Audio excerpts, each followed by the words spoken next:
मैं दीपक सिंह आप सभी का स्वागत करता हूं आपके अपने YouTube चैनल सरकारी नौकरी क्लिनिक पर। तो हरियाणा जीके में आज हम हरियाणा के इतिहास का पार्ट 2 लेके आए हैं, जिसमें हम हरियाणा का संपूर्ण इतिहास को ख़त्म करने की सीरीज़ में आगे बढ़ रहे हैं। तो आपने अभी तक हमारा चैनल सब्सक्राइब नहीं किया है तो चैनल को सब्सक्राइब करें और बेल आइकन प्रेस कर लें। तो आज की वीडियो की शुरुआत करते हैं। हरियाणा के प्राचीन इतिहास में हरियाणा का वर्णन हमें तीनों कालों में मिलता है। पहला कौन सा काल होता है? पहला होता है प्रागैतिहासिक काल, दूसरा होता है आगे ऐतिहासिक काल और तीसरा होता है ऐतिहासिक काल। तो प्राग ऐतिहासिक वो काल होता है जिसमें कोई हमें लिखित साक्ष्य नहीं मिला था, उदाहरण जैसे पाषाण काल। और आधे ऐतिहासिक काल ये होता है हमें इसमें लिखित साक्ष्य तो मिले लेकिन हम उनको पढ़ नहीं पाए, जैसे सिंधु घाटी सभ्यता। और ऐतिहासिक काल होता है यह वह काल था जिसका हमें लिखित साक्ष्य भी मिला और इसे हम पढ़ भी पाए, जिसका उदाहरण है वैदिक काल और उत्तर वैदिक काल। तो अब हम इन तीनों कालों को विस्तार में पढ़ेंगे। तो प्राग ऐतिहासिक काल में क्या होता? पुरापाषाण काल में के इसी पुरापाषाण काल जो है इसी का अंग है और इसमें आग की खोज हुई थी। किसकी खोज हुई थी? आग की खोज हुई थी प्राग ऐतिहासिक काल में।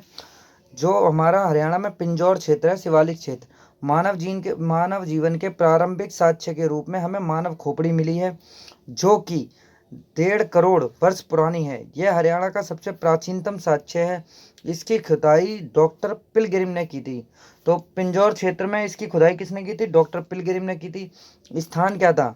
पिंजौर, सुतकेड़ी और कालका। और जो हमारा अरावली क्षेत्र है जिसमें फिरोजपुर, झिरका, नूह, कोटला आदि स्थानों पर चिकने गोलदार पत्थर व चमकदार पत्थर मिले हैं। इसमें इम्पोर्टेंट क्या था? पुरापाषाण काल में प्राचीनतम साक्ष्य भारत में भीमबेटका की गुफाएं मध्य प्रदेश से मिली हैं। मध्य प्रदेश में भीमबेटका की जो गुफाएं हैं वो पुरापाषाण काल की सबसे प्राचीनतम साक्ष्य हैं। ये याद करने योग्य बात है। मध्य पाषाण काल में क्या है? जो आद्य ऐतिहासिक काल आता है मध्य पाषाण काल में, हरियाणा में हड़प्पा सभ्यता को सिंधु घाटी सभ्यता, सरस्वती सभ्यता के नाम से जाना जाता है। सरस्वती सभ्यता इसे क्यों कहा जाता है? क्योंकि ये सरस्वती नदी के किनारे मिली है। किस नदी के किनारे मिली है? सरस्वती नदी के किनारे मिली है। क्योंकि ये सभ्यता सिंधु सभ्यता सरस्वती नदी के किनारे पनपी है। इस सभ्यता में सबसे पहले खोजा गया स्थल हड़प्पा था, इसीलिए इसको हड़प्पा सभ्यता के नाम से भी जाना जाता है। हड़प्पा सभ्यता की खोज 1921 में दयाराम साहनी ने की थी। किसने की थी? दयाराम साहनी ने की थी। इसमें मनुष्य ने सर्वप्रथम धातु का जो प्रयोग किया था वह तांबा थी। पालतू जो पशु था वो कुत्ता था। सर्वप्रथम कृषि के साक्ष्य मेहरगढ़ पाकिस्तान से मिले थे। चावल के जो साक्ष्य थे कोहिलवाड़ा उत्तर प्रदेश से मिले थे। C14 एक समय काल को जांचने का सिस्टम होता है कार्बन वाला, उससे 2350 से 1750 BC का इसका समय काल पता लगाया गया था। इसका जो विस्तार था वो पूर्व में आलमगीरपुर उत्तर प्रदेश हिंडन नदी के पास था, पश्चिम में सुल्कागेडोर बलूचिस्तान पाकिस्तान में दास्क नदी के किनारे था, उत्तर में मांडा नदी है जो जम्मू कश्मीर में मांडा जगह थी जम्मू कश्मीर में चिनाब नदी के किनारे, दायमाबाद जगह है दक्षिण में महाराष्ट्र में और गोदावरी नदी के किनारे। तो मैं बता दूं आपको कैसे, जैसे पूरब में यहाँ पे जो बात हुई है वो आलमगीरपुर की हुई है, पश्चिम में सुतकागेडोर पाकिस्तान में, उत्तर में मांडा और यहाँ भारत के में महाराष्ट्र में इसका दक्षिण बताया गया है। इसका टोटल क्षेत्रफल बताया गया है 12,99,613 वर्ग किलोमीटर। राष्ट्रीय स्तर पर इसका जो संग्रहालय बन रहा है राखीगढ़ी में बन रहा है, हिसार में। हड़प्पा नाम इसका क्यों पड़ा? सबसे पहले जो नगर खोजा गया था वह हड़प्पा था, जो वर्तमान में पाकिस्तान में रावी नदी के किनारे। किस नदी के किनारे? रावी नदी के किनारे है। और हरियाणा में सबसे प्राचीन जो थी वो जगह थी भ्रडाना। क्या जगह थी? भ्रडाना जगह थी इसकी। हड़प्पा सभ्यता की खोज 1921 में दयाराम साहनी ने की। हड़प्पा सभ्यता का समय 2500 ईसा पूर्व से 1750 ईसा पूर्व तक माना गया है। हड़प्पा सभ्यता को सिंधु घाटी की सभ्यता भी कहा जाता है क्योंकि ये सिंधु नदी रावी नदी के किनारे फली फूली थी। इसको ताम्रकालीन और कांस्य युग सभ्यता भी कहा जाता है क्योंकि हड़प्पा सभ्यता में कांस्य का प्रयोग सबसे ज्यादा किया गया था। इसका दूसरा नाम मोहनजोदड़ो था। इसकी खोज 1922 में राखलदास बनर्जी ने की थी। मोहनजोदड़ो सिंधु नदी किनारे पाकिस्तान में स्थित है। मोहनजोदड़ो का अर्थ है मृतकों का टीला। बहुत सारे पेपरों में इस क्वेश्चन को बहुत बार दोहराया गया है, तो HSSC ने भी इसे कई बार पूछा है कि मोहनजोदड़ो का अर्थ क्या है, तो मृतकों का टीला है। सिंधु घाटी सभ्यता के हरियाणा में प्रमुख केंद्र थे सीसवाल सभ्यता। इसकी खोज 1968 में डॉक्टर सूरज भान ने की थी, जो इतिहास के प्रोफेसर थे। सीसवाल गांव हिसार जिले में स्थित है। यहाँ पर तांबे के औजार मिले हैं। यहाँ पर उस समय जाति निग्रो ऑस्ट्रेलियन सीसवाल जाति थी। सीसवाल से मिले बर्तन राजस्थान के कालीबंगा से मेल खाते हैं। सीसवाल सभ्यता मुख्यतः कृषक सभ्यता थी। बनावली बनावली फतेहाबाद का एक छोटा सा ग्राम है। इसकी खोज लगभग 1973-74 में रविंद्र सिंह बिष्ट ने की थी। किसने की थी? रविंद्र सिंह बिष्ट ने की थी। प्राप्त जो अवशेष थे यहाँ पर हल मिट्टी का हल जौ के साक्ष्य मिले हैं। बैलगाड़ी के पहिए के निशान मिले हैं।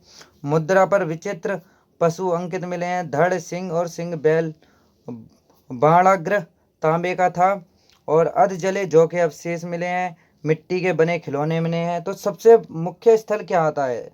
हरियाणा में आता है राखीगढ़ी। तो राखीगढ़ी को हम डिटेल में पढ़ेंगे।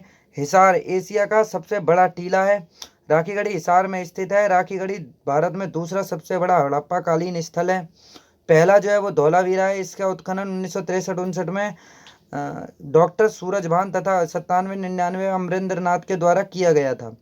राखीगढ़ी प्राचीन समय में टोहांग नदी दुष्वती नदी के किनारे बसा हुआ था। राखीगढ़ी को मोहनजोदड़ो की बहन भी कहा जाता है।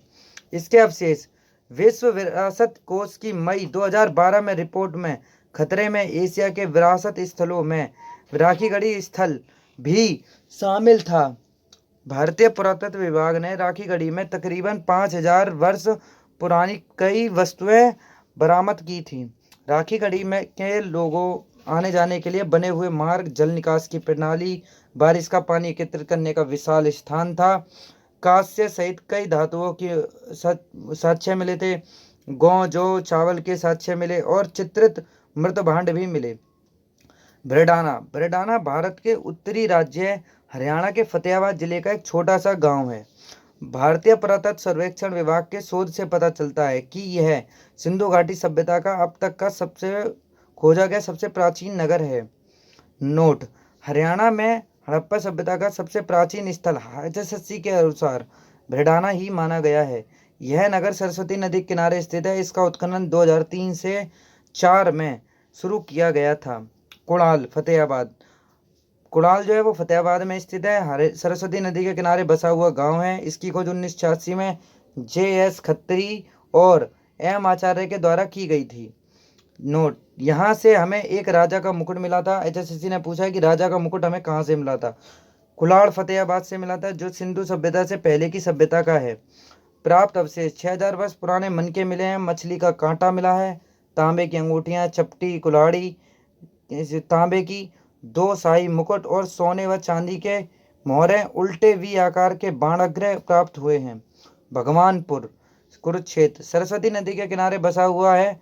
इसकी खोज RS बिष्ट ने की थी। 1975-76 में की थी। इसका उत्खनन जगदीश जोशी GP जोशी ने किया था। भगवानपुरा, जिसे भागपुर के नाम से भी जाना जाता है, यह एक पुरातात्विक स्थल है जो हाकरा घग्गर चैनल के किनारे स्थित है। चित्रित ग्रोवियर आमतौर पर वैदिक लोगों के साथ जुड़ा हुआ है। यहाँ पर जो अवशेष है, कांच व तांबे की चूड़ियाँ मिली थी। हड़प्पा सभ्यता में चूड़ियों के अवशेष कहीं से मिले थे। वह कालीबंगा राजस्थान। मृदभांड जो है उत्तरकालीन हड़प्पा कालीन था। और मिथ्यातल भिवानी, इसकी खोज 1967-68 में डॉक्टर सूरजभान ने की थी। यहाँ पर अवशेष हड़प्पा सभ्यता से पहले के भी और बाद के भी तथा महाजनपद के समय के भी अवशेष मिले हैं। तो यहाँ पर हड़प्पा सभ्यता से पहले के अवशेष भी मिले हैं, बाद के भी मिले और महाजनपद काल के भी मिले हैं। 16 महाजनपद थे। प्राप्त अवशेष गुप्तकालीन तथा कसाड़कालीन कनिष्क के सिक्के, समुद्रकालीन सिक्के, सोने चांदी की मोहरें, तांबे की कुल्हाड़ी, 2 भाले के साथ तांबे के 13 छल्ले, मिट्टी, तांबे की चूड़ियाँ, हाथी दांत की पिन भी मिली है। फरमाना खास दक्षखेड़ा रोहतक, इसकी खोज डॉक्टर विवेक दांगी ने की थी। अवशेष यहाँ से कब्रिस्तान में 70 शव दफनाने का खुलासा किया गया है, जबकि उत्तर प्रदेश के बागपत जिले में सलाउनी में दफन स्थल जिसमें 116 कलें हैं। यहाँ से सेलखड़ी की 4 मोहरें और नरकंकाल व आभूषण मिले हैं। दौलतपुर कुरुक्षेत्र, यहाँ से मिट्टी की मोहरें मिली हैं। यह स्थान प्राचीन समय में टोहांग नदी के किनारे था। कौन सी नदी के किनारे था? टोहांग नदी के किनारे था। गिरावड़ रोहतक, इसका उत्खनन 2006 को विवेक दांगी ने किया था। किसने किया था? विवेक दांगी ने किया था। यहाँ से मृदबाण पकाने के लिए 2 भट्टियाँ मिली थी। बालू कैथल खोज करता थे। 1977 डॉक्टर सूरज भान। इसके प्राप्त अवशेष थे लाल व स्लेटी रंग की मिट्टी के बर्तन। तो आज के लिए बस इतना ही, और अगली वीडियो में हम हरियाणा के इतिहास में महाभारत का टॉपिक पढ़ने वाले हैं। तो आपने अभी तक हमारा चैनल सब्सक्राइब नहीं किया तो चैनल को सब्सक्राइब करें और बेल आइकन प्रेस कर लें, जिससे आने वाले वीडियो में आपको नोटिफिकेशन प्राप्त हो। धन्यवाद।